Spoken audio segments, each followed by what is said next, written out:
So I've got these two coffees from Onyx. Onyx is a roaster in Arkansas, and they're known for a few things, primarily experimentation and transparency.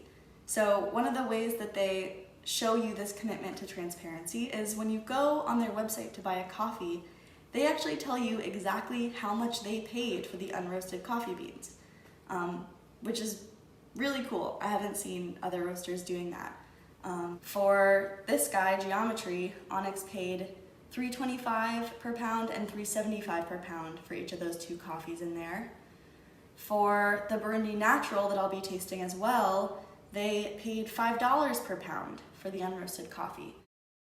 Those prices are far more than certainly the coffee commodity price, which is what most roasters in the world pay, but it's also significantly more than the fair trade minimum price for coffee. Fair trade is not always so fair. I can get into that another time. Geometry is one of Onyx's year-round blends. So what that actually means is that there's going to be every 2 to 3 months, they actually will change what coffee is in the blends, because coffee, like any other plant, is going to taste better at certain times of year depending on where it's grown. So a lot of specialty roasters will have something that they call a year-round blend or a year-round coffee, which might not always be a blend. And usually that means that they're actually changing what coffee is in there. That's not true for some of the cheaper or mid-tier level roasters. So in Geometry, there are currently 2 coffees, one from Ethiopia, one from Colombia, and they're both washed process. So what Onyx is trying to do when they change what coffees are in there is they're always trying to go for a consistent flavor profile. So in this case, they're going for blueberry, lemon, and tea. How those flavors present themselves will change a little bit as the coffees that it's made up of change, but basically it will taste pretty similar anytime that you get it.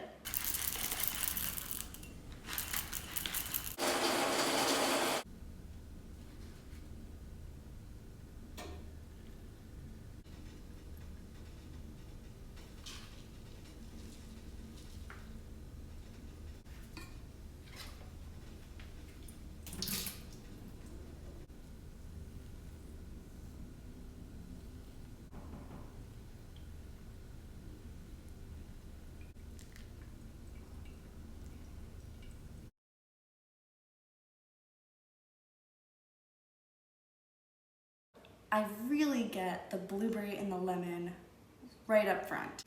It really tastes like a blueberry muffin. Like you just ate a piece of a blueberry muffin and then you took a sip of this coffee. And like that's still on your tongue. There's a bready, like a baked sweetness. I taste raspberry, a little bit of cranberry in there too. And the lemon is quite present, not overly. It's almost like lemongrass more than just straight up lemon. Yeah, lemongrass. And there's a honey sweetness, like a maybe molassesy a little bit, that really comes next. It's really balanced. It's like really balanced. Each sip is like has a beginning, middle, and end. It really changes. Which I love. And it's velvety, great, love it. So I made this a couple times before this video to try to dial it in. And I really wasn't getting the berries much at all until this time when I think I brewed it the best, which is super interesting. Like it changed a lot from just a little bit of a tiny grind setting difference. So this one might be a little trickier to dial in because of that. Like if you want to understand its full potential, it might take you a few times, at least.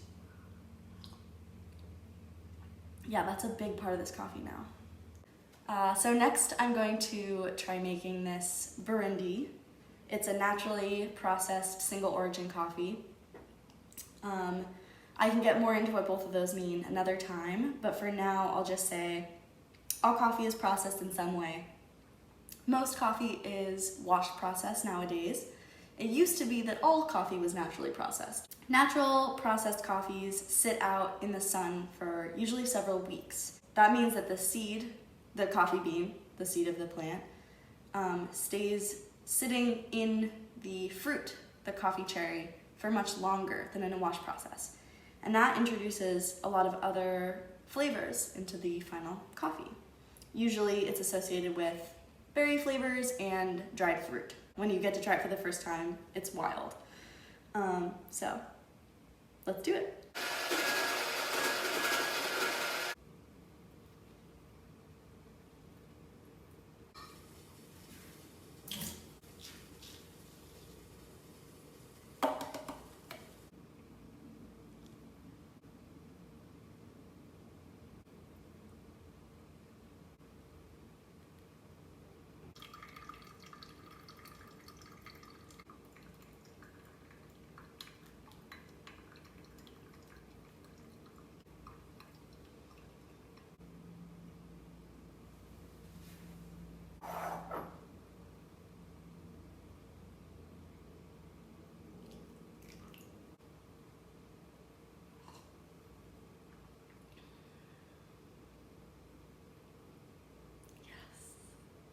This is one of the cleaner, naturally processed coffees I've tried, by which I guess I mean often when you get those fruitier berry, specifically berry fruity flavors in a naturally processed coffee, you usually also get longer lingering on the tongue, and this one is really clean. I definitely get the dried fruit.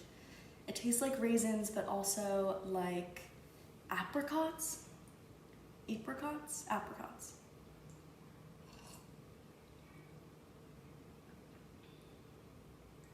There's a little bit of strawberry. Orange too. Grapefruit. Maybe it's a blood orange. Definitely orange of some kind. It's a little tart in a nice way. I also get rose for sure. And easy to dial in too, like it's pretty forgiving. So good, so nice. I'm gonna drink that now. I really enjoyed tasting both of these coffees, and I think they're both great choices. I was gonna put them on the table, but this one's already empty and has cat bite marks on it.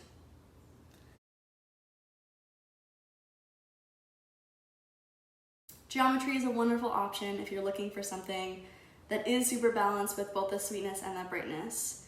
You do have to be comfortable with it being a bit of a challenge to dial in though. And the Burundi natural is so excellent. If you know you like naturals, this is a great choice. If you want to dive in and try one and you haven't before, I think this would be an amazing place to start. Don't be discouraged if you are looking at this or another single origin coffee and it is not available anymore, because a lot of these single origins from good roasters tend to not stick around that long. It's possible if there's ever a single origin that you want to try and it isn't available, that they'll have something similar or the same thing the next year around that same time, or they might have something similar, right then. If you have any questions about what I tasted, or if you have suggestions for something you'd like me to review in the future, please let me know. Thanks for watching, and I really hope that you enjoyed it.